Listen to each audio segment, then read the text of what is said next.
Salut à tous, c'est Steven.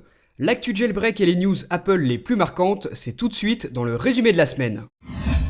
Si vous avez accidentellement mis à jour votre iPhone 3GS, votre iPhone 4 ou votre iPod Touch 4G sous iOS 6.1.3 et que vous souhaitez retourner sous iOS 6.1.2, ce qu'on appelle un downgrade, il existe une solution à condition que vous ayez sauvegardé vos fichiers SHSH. Cette procédure est expliquée en détail dans un tutoriel complet et je vous ai même fait une vidéo qui vous explique étape par étape comment faire. Comme à chaque nouvelle mise à jour d'iOS, de nombreux utilisateurs se plaignent sur les forums d'Apple d'une inhabituelle baisse de l'autonomie de la batterie et iOS 6.1.3 ne déroge pas à cette règle. Seuls quelques utilisateurs sont concernés, mais leur problème reste inquiétant, cette faible autonomie n'est pas normale et Apple n'a pas encore communiqué sur le sujet. Raison de plus pour vous de ne pas passer votre appareil sous iOS 6.1.3 qui, je vous le rappelle, en plus de corriger quelques bugs de sécurité, empêche surtout le jailbreak untethered d'iOS 6. iMessage et FaceTime seront probablement améliorés dans iOS 7, puisqu'Apple a communiqué être à la recherche d'un ingénieur spécialisé dans la communication pour apporter de nouvelles fonctionnalités à ses services iMessage et FaceTime. On ignore quelles sont les fonctionnalités qu'Apple souhaite apporter et il faudra sans doute attendre la présentation officielle d'iOS 7 cet été pour en savoir plus.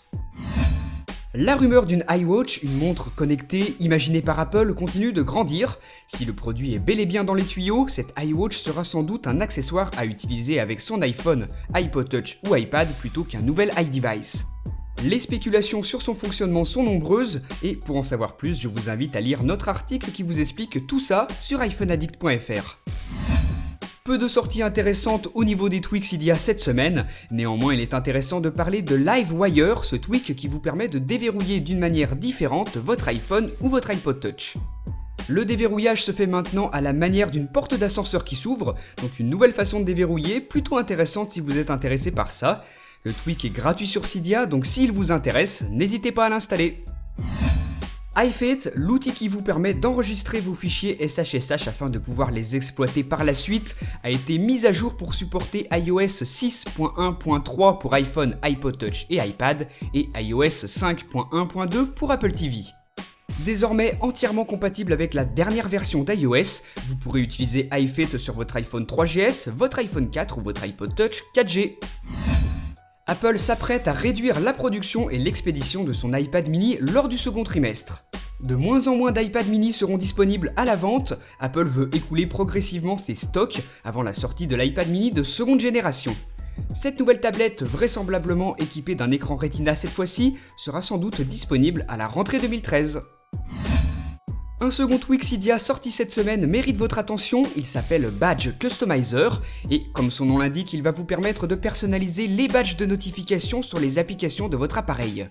Badge Customizer vous propose de modifier la couleur, la taille et l'emplacement des badges de notification, donc un tweak franchement intéressant si vous voulez personnaliser encore un petit peu plus votre appareil et je vous l'ai bien sûr présenté en vidéo. Comme vous le savez, iOS 6.1.3 a comblé les failles exploitées pour le jailbreak untethered d'iOS 6.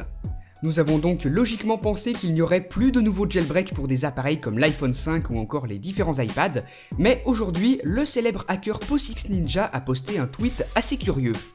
Il annonce avoir travaillé seul, de son côté, et avoir découvert de nouvelles failles exploitables pour permettre un nouveau jailbreak.